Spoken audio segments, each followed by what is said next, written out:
Bem-vindos ao Farofa Geek no YouTube, eu sou o Marcos. E eu sou a Bu, e hoje a gente vai fazer uma análise com spoilers do filme Soul. A gente precisa de um propósito para viver?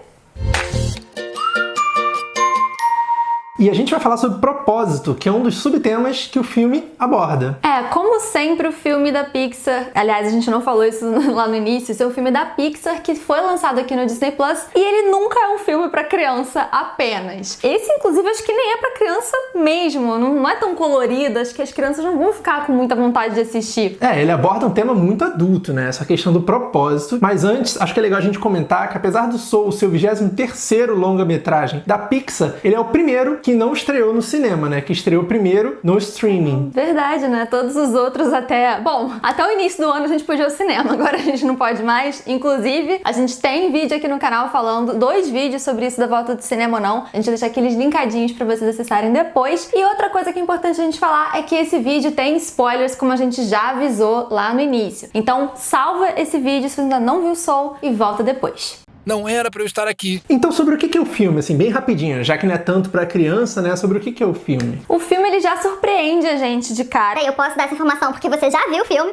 Quando o Joe, que é um professor frustrado, ele dá aula e ele odeia dar aula, aparentemente, o sonho da vida dele é ser um músico de jazz. Nem sei se ele odeia dar aula, né? Porque ele queria ser músico, né? Ele está ensinando, mas eu acho que ele aceita, né? Não sei.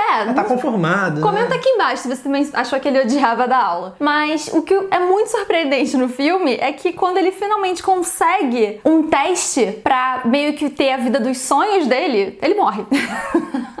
E aí, no pós-vida, que é um pré-vida no caso dele, ele acaba descobrindo e se deparando com essa discussão do propósito. Eu acho que é muito legal isso dele morrer ali, porque a gente fica com aquela sensação, caramba, agora que ele ia conseguir, ele morreu, então isso já é um questionamento pra gente. Uma quebra de expectativa também.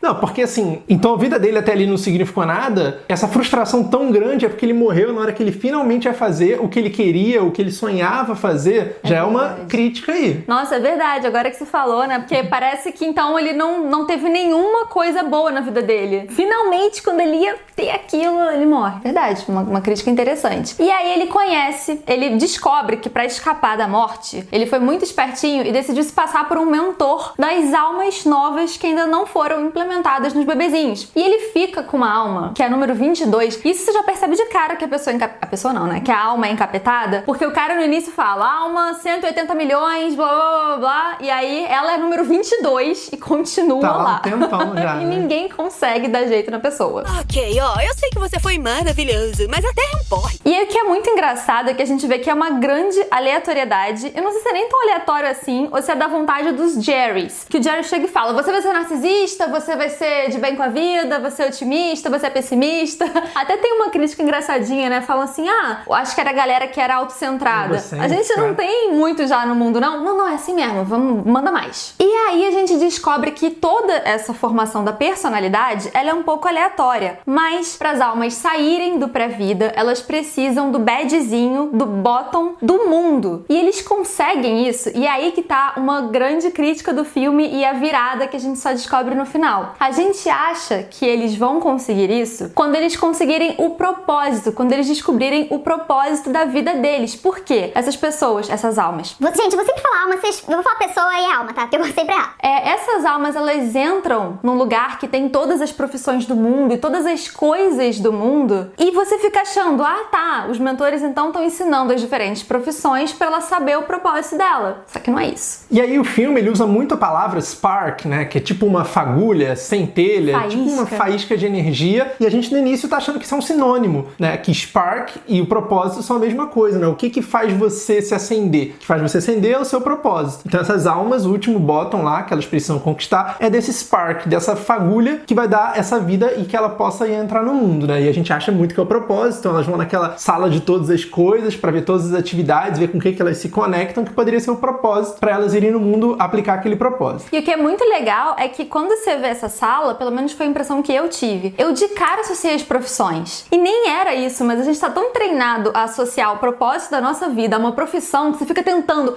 um astronauta astronauta, ela vê o foguete, ela não tá vendo o foguete contemplando algo enorme. Ela tá tipo, será que você é astronauta? Quando não, né? Aquilo tudo, aquele grande salão, era um salão contemplativo. Isso é muito legal, porque hoje em dia a gente acha que tudo que a gente gosta de fazer, a gente deveria estar ganhando dinheiro com aquilo, a gente deveria transformar aquilo numa profissão. E às vezes tem coisas que simplesmente fazem essa fagulha na gente de energia que a gente gosta, que não necessariamente deveria ser nossa profissão. Só uma coisa que a gente gosta muito de fazer e ajuda a gente a tirar mais alegria do nosso dia a dia na vida. E aí nessa discussão de qual é a atividade que brilha nossos olhos, que faz a gente se empolgar e gera essa fagulha na gente, o filme acaba discutindo um pouco o conceito de flow, ou de fluxo, né? Que ele chama de tá in the zone, né? Tá na zona, você tá pegando fogo ali, você tá... Como é que a gente pode falar? Na zona! Acho que você tá num estágio quase que... Não é meditação, é aquele outro sinônimo de meditação, quando você alcança o ponto zen. Acho que só zen, talvez.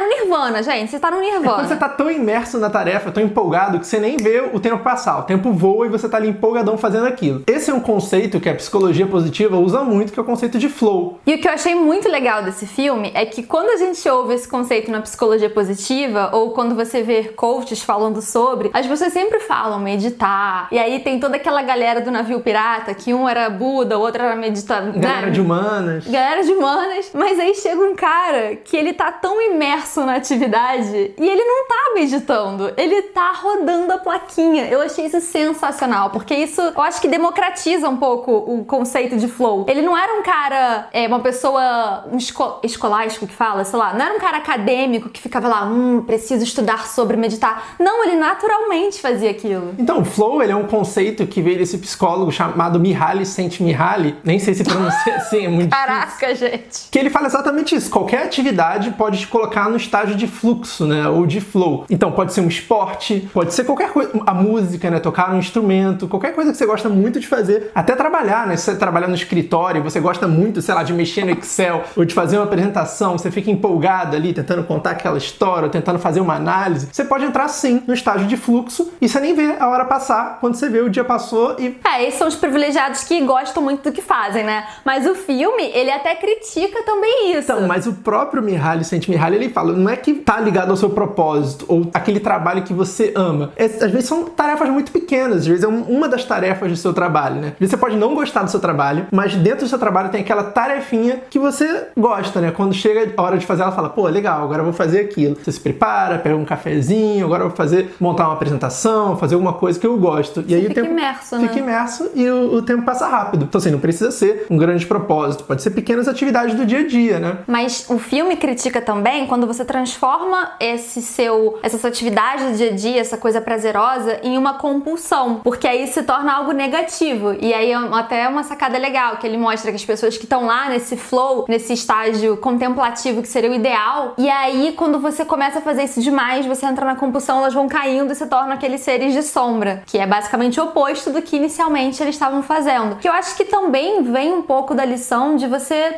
não se importar muito, mas você de fato continuar sentindo prazer. Por mais que você trabalhe muito pra aquilo, se você tá tocando e você quer se aprimorar, você nunca perdeu o prazer. Porque quando você perde isso e se torna só uma obrigação, aí você vai pras sombras. Acho que é legal que ele dá a entender que assim, você não precisa só fazer uma coisa só a vida inteira, porque senão você corre esse risco de chegar uma hora que você enjoa, você não aguenta mais e você vira uma daquelas almas lá perdidas, mas você sempre tá buscando novas atividades, buscando novos hobbies, isso é muito legal, que tem a ver com aquela crítica também que a gente falou, né? Não é porque você tem uma coisa que você gosta de fazer, que aquele é o seu propósito e você só vai fazer aquilo, vai transformar aquilo na sua profissão e você vai fazer aquilo pro resto da sua vida, né? Tem até aquela brincadeira, né? Acho que encontra um trabalho que você gosta e você nunca mais vai trabalhar até o resto da sua vida. Que é uma inverdade, né? Porque qualquer coisa que você faça, uma hora você vai encher o saco, né? É verdade. E é por isso que é importante a gente se manter versátil e tentar olhar pro mundo como a 22 acaba olhando, né? Esse é outro ponto que o filme traz, né? Esse convite a sempre olhar o mundo com os olhos de uma criança, em que tudo é novidade, em que tudo é fantástico e que é uma coisa que o adulto perde um pouco, né? Porque o adulto já fez tantas vezes, já andou de metrô tantas vezes, mas você vê uma criança no metrô, ela se diverte pra caramba, ela se pendura, acha o máximo, tá debaixo da terra, né? Todo mundo lembra, né? Quando era criança, que achava super legal umas coisas bobas, tipo andar de ônibus, andar de metrô. É verdade, era uma atividade, né? Ou ir com os pais lá resolver um problema, e hoje você tá do outro lado, você pensa, cara, isso é muito chato, eu já ando de metrô 1000 vezes na vida. Mas eu acho que tem isso, né? Tem a ver de novo com a discussão do propósito, porque o adulto, ele tá sempre buscando o propósito em alguma coisa. Então, se algo não tem um propósito... buscando uma finalidade, né? Exato. Se aquilo que ele tá fazendo de forma intermediária é apenas um meio pra ele chegar naquele propósito, ele vai cagar pro meio. Ele vai ficar irritado com o meio, porque aquilo ali pra ele não importa. Quando, na verdade, deveria importar. E pra criança, não. Pra criança, ela tá cagando pro propósito. Porque ela nem sabe, entendeu? Ela não sabe se ela vai estar viva amanhã. Então, tudo que ela faz, não existe atividades intermediárias, né? Tudo é finalidade. É muito interessante a criança tá cagando pro propósito. Ela caga pro propósito exatamente porque ela não precisa de um propósito. Porque a vida já é interessante por si só. É tudo novidade. Agora, por que os adultos, a gente, precisa não tá cagando pro propósito? Precisa tanto de um propósito. Porque talvez a gente já tenha perdido um pouco esse olhar, esse brilho, esse modo de olhar pras coisas, de encarar tudo como novidade. E tá aqui, tipo, pô, tá, você tem que fazer isso tudo, você tem que lavar a louça, você tem que pegar o metrô, tem que ter um propósito lá no final. Senão a vida não faz sentido. E isso é uma armadilha. E o filme mostra muito bem pra gente essa armadilha. Isso eu achei genial do filme. A gente tende a achar que quando a gente alcançar o nosso objetivo, a gente finalmente vai ser feliz. Não, quando eu me tornar um músico de jazz, aí minha vida vai começar. E aí ele consegue aquilo e ele fala, tá, e agora? Porque é isso. Eu acho que isso que faz da gente um ser humano pensante. A gente tá sempre projetando e planejando a nossa vida. Se você para de planejar, eu acho que você entra em depressão, você não faz nada. Então quando você alcança o seu objetivo, é um grande engano você achar que você vai ficar feliz contemplando o resto da vida. Não, quando você alcança o objetivo, você vai pensar no próximo objetivo. O próprio Joe vê isso, né? Quando ele começa a tocar ali, ele fala, mas era só isso? Aliás, a gente nem falou, né? O Joe é dublado pelo Jamie Foxx. Ih, que legal! E a 22 é dublada pela Tina Fey. Gente, olha, eu sabia que ia ser alguma comediante, porque só um comediante ia zoar a própria voz. Porque ela fala, eu fiquei com essa voz aqui porque ela é muito irritante. Poderia ter qualquer uma, mas essa é que eu uso pra irritar as pessoas. Então ele realmente nota, né? Depois que ele tá tocando, ele chega pra aquela música que eu esqueci. Doroteia. E fala, mas é só isso? E aí a gente vai tocar aqui toda noite a mesma coisa? E ele mesmo percebe que aquilo que ele tava buscando talvez não seja exatamente a vida que ele quer levar. Tem um livro, A Sutil Arte de Ligar o Foda-se, até a gente vai deixar aqui linkadinho na descrição. E se você comprar pelo nosso link, você não paga nada mais por isso, que ele fala muito sobre isso. Eu acho que o Joe, ele sempre queria muito ser um músico, mas ele não reparou que pra ele ser um músico, talvez ele nem gostasse tanto da rotina dele assim. Porque ele ia querer ficar tocando no mesmo bar toda noite. O livro, assim, muita gente critica, ele realmente é um pouco... Fala! Mas ele tem umas coisas interessantes. E uma delas é isso, é a forma de você olhar o que você quer ser na vida. Então, às vezes as pessoas falam, eu quero ser um músico. Só que, na verdade, ela não quer ser um músico. Ela já queria ser um músico pronto, mas ela não gostaria do processo pra chegar lá. Ou seja, ela não gostaria de praticar todo dia, tocar guitarra todo dia, tocar piano todo dia, até chegar no estágio que você é um músico muito bom. Ela já queria ser um músico muito bom. Ela queria ganhar um Grammy, ela queria fama, aplauso, queria palco, mas o processo não. E a vida do músico, ela é, sei lá, 99% ficar tocando sozinho em casa, praticando, e 1% a hora do show, a hora de ganhar um prêmio, né? Então, na verdade, será que a pessoa queria ser músico? Ou ela queria essa ilusão do que ela acha que é ser músico, né? Dos momentos em que o músico tá em público, né? E não quando o músico tá sozinho lá praticando. E foi exatamente esse questionamento e isso que o Joe descobre no final. Ele chega e fala, mas eu tenho que voltar amanhã? Nem era isso. Eu acho que ele queria o final do filme Whiplash, sabe? Ele chegar lá, tipo, arrasar e... Então no final do filme todo mundo aplaude ele. Cara, você é o cara, hein? E acabou, tipo, a vida dele zerou a vida. Só que eu acho que é esse conceito que a gente tem que combater. Não existe zerar a vida. A sua vida, você sempre vai almejar novas coisas. Hoje é o melhor dia da minha vida. E o jazz, toda a alegoria da música, especificamente do jazz, é sensacional para conseguir contar essa história, né? Por quê? Porque a música é uma das principais atividades que gera esse estágio de flow, de fluxo. Tanto você ouvindo, quanto quem toca um instrumento ou quem canta, costuma entrar nessa zona, né? De perder a noção do tempo e tá ali naquela atividade que é uma espécie de catarse. Tem um filme rodando na sua cabeça quando você escuta uma música específica, né? Você tá viajando. Você viaja. E o jazz, especificamente, é uma música que é 100% não sobre como chegar lá, mas sobre o caminho, porque é sobre improvisação. Cada vez que você toca, né, e aí o jazz tem muito isso de tocar ao vivo, né, de uma banda tocando ao vivo, e cada um tem o seu momento de solar, de improvisar, ou seja, um show nunca vai ser o mesmo. Uma música nunca vai ser a mesma. Cada vez que ela é interpretada e tem essa questão do improviso, ela sempre vai ser diferente. E o caminho é que importa, né? Ele tem que sempre, então, estar no flow, né? Ele nunca vai conseguir ficar no automático, tipo... Ele não tá tocando uma música decorada. E aí esse é um ponto que o Mihaly a Ali fala que o flow, para você atingir o estágio de fluxo, de flow, você tem que encontrar ali a interseção perfeita entre o nível de dificuldade e o tamanho da sua habilidade. Se você consegue equilibrar essa balança perfeitamente, você entra nesse estágio de fluxo. Ou seja, você não pode nem fazer uma atividade que é muito difícil para você, que você não tem habilidade, porque você entra no estágio de ansiedade.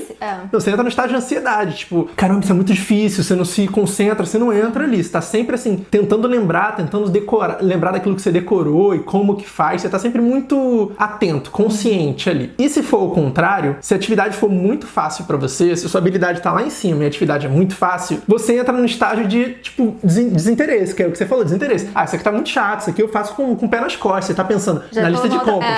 Tem que comprar frango, sabonete, papel higiênico, enquanto você nem tá ali de verdade. Então, o flow é isso, é você tá vivendo aquele momento intensamente. Então, você tá no nível de dificuldade que é exatamente no nível da sua habilidade. Então, você tá perdido ali vivendo o momento. É aquelas atividades que quando você para pra pensar no que você tá fazendo, você perde. Você não consegue mais fazer. Andar de bicicleta, né? No início, quando você tá aprendendo, né? Você tá no flow. Quando você pensa assim, caramba, o que eu tô fazendo? Aí você se desequilibra. Quando você lembra que tá andando de bicicleta, você desequilibra.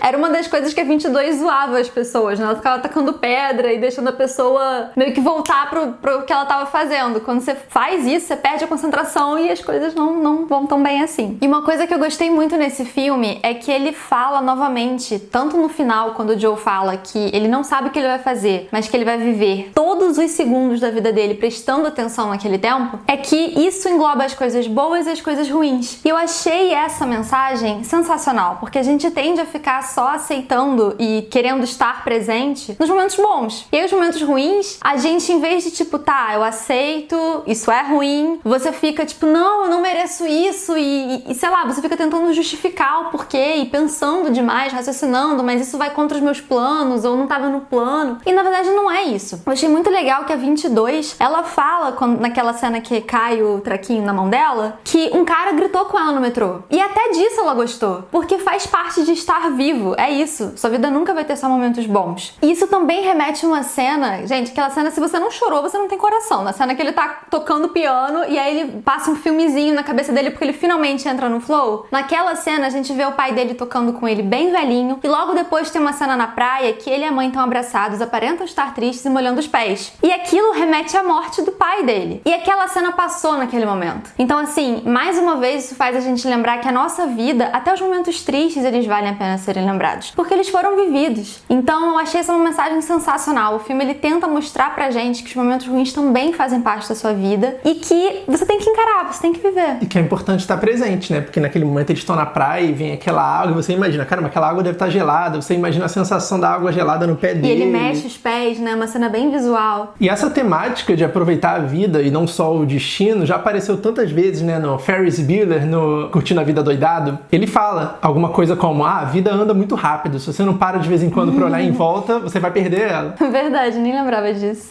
A vida passa muito rápido. E se você não curtir de vez em quando, a vida passa e você nem vê. Tem até outras frases clássicas sobre isso, né? Do tipo, é importante parar pra sentir o cheiro das flores. Uma frase que é atribuída ao John Lennon, não sei se é dele mesmo, que fala algo como, a vida é o que acontece enquanto você tá ocupado fazendo seus planos. Então é um tema muito recorrente, né? Esse de aproveitar a vida. A gente tem o Clique também com Adam Sandler, né? Ele tenta acelerar a vida, ele não quer viver as coisas ruins, ele não quer viver o dia a dia, ele só quer chegar lá no final logo.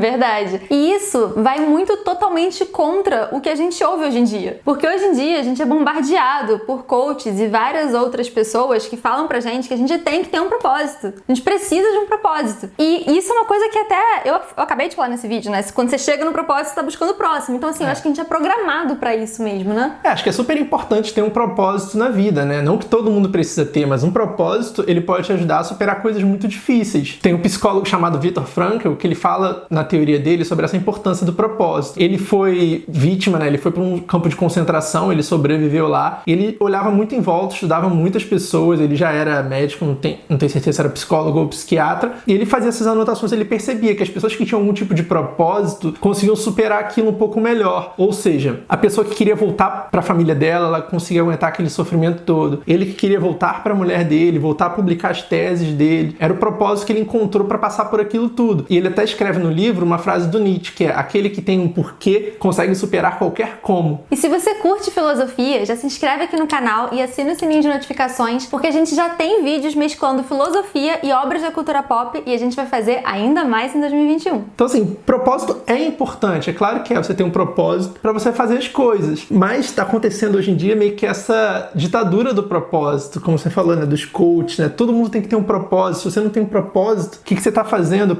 Qual é o meu propósito? E não é todo mundo que precisa ter um propósito tão claro. Às vezes o propósito é simplesmente viver, né? Que é o que ele percebe no final, né? E às vezes você descobre na jornada. Tudo bem você não saber o que você quer fazer. E eu acho que é muito libertador isso. Porque quantas pessoas devem se sentir deprimidas se você, sei lá, tem 48 anos e você descobre que o que você vem fazendo a sua vida inteira, você tem, sei lá, um clique e fala, pô, mas eu nem quero mais fazer isso. E se você fica na cabeça, não, tem que ter, isso até desestimula as pessoas de buscarem um. Porque eu acho que você, às vezes, você não precisa ativamente buscar, mas só viver a sua jornada, às vezes, ela vai te indicar naturalmente um propósito. E, no entanto, essa questão de buscar um propósito, ela pode ajudar também, né? Não é que seja um grande vilão, busca por um propósito. Ela tem um lado bom, como a gente falou. E ajuda muito quem tem um projeto como o nosso, pra gente poder refletir e pensar, por que a gente faz nossos vídeos? O que a gente quer com isso? Não que a gente não possa fazer só porque a gente quer fazer, porque a gente gosta. Porque foi assim que a gente começou. Verdade. A gente começou fazendo porque a gente gostava de fazer. Só que chega uma hora que a gente começa a refletir. Se você conseguir pensar num propósito, num porquê pra você estar fazendo tudo aquilo, pode ser que você consiga evoluir um pouco mais seu trabalho. Não é obrigatório. Você pode fazer as coisas só porque você quer, né? Como um hobby. Mas se você quiser ter um propósito com aquilo que você faz, aí sim é bem-vindo, né? Sim, acho que o problema é quando a gente fica se forçando, caramba, eu preciso ter um propósito.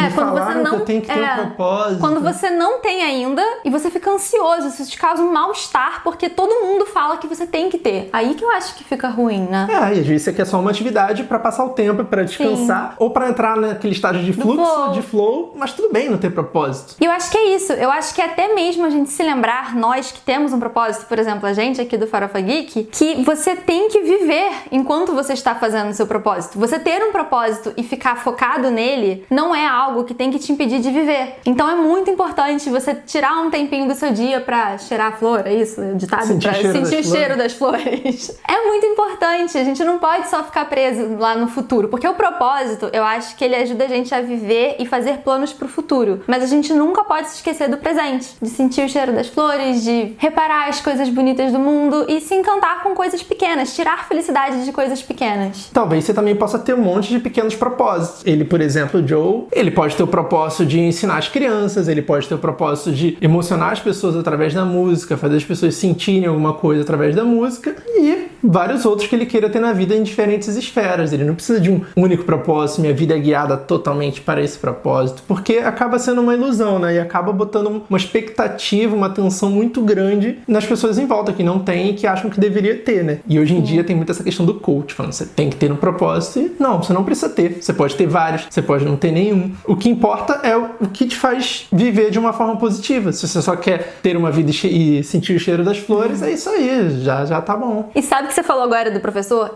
Gente, eu achava que eu sabia o filme inteiro e o filme só me surpreendeu, porque eu falei, sim, já sei o que vai acontecer. Ele vai descobrir que, na verdade, o propósito dele é dar aula, é ser professor, é ser mentor. E fazer com que as outras pessoas busquem os sonhos delas, né? Mas não, gente, o filme é isso. Ele ia virar coach. Ele ia virar coach, exatamente. Gente, filme bom é isso, né? Gente, Pixar. Eu também achei que ia ser isso, porque eu não achei que o filme ia estar tão à frente assim, né? Porque a discussão tá muito sobre ter um propósito, ter um propósito. Ele vem e pá, olha só, não precisa de propósito, a parada de propósito é mó ilusão. É muito adulto demais, assim, não tava esperando isso da Pixar. Eu tava esperando uma liçãozinha de moral, mas desse nível, não. E se você gostou de Soul, mas quer uma temática de viver o presente, mas com terror, veja o nosso vídeo. Primeiro assista, na verdade, A Maldição da Mansão Bly e depois vê a nossa análise, que também fala muito sobre isso. Eu acho que 2020 tá um ano tão trevas que as obras estão querendo dar uma animada. Gente, vai curtir, não precisa só ficar focado, vive o presente. Não vai ver ninguém sofrendo aqui. Elas já vão sofrer na Terra. Então, deixa agora pra gente aqui nos comentários. Você acha que pra viver a gente precisa de um propósito? Você precisa de um propósito realmente na vida ou não precisa? E comenta também se você também achou que ele ia virar um professor e descobrir que esse era o propósito da vida dele. E se você curte análises além do óbvio sobre a cultura pop, não se esqueça de se inscrever aqui no canal e assinar o sininho de notificações. É isso aí, um abraço. Um beijo e até a próxima!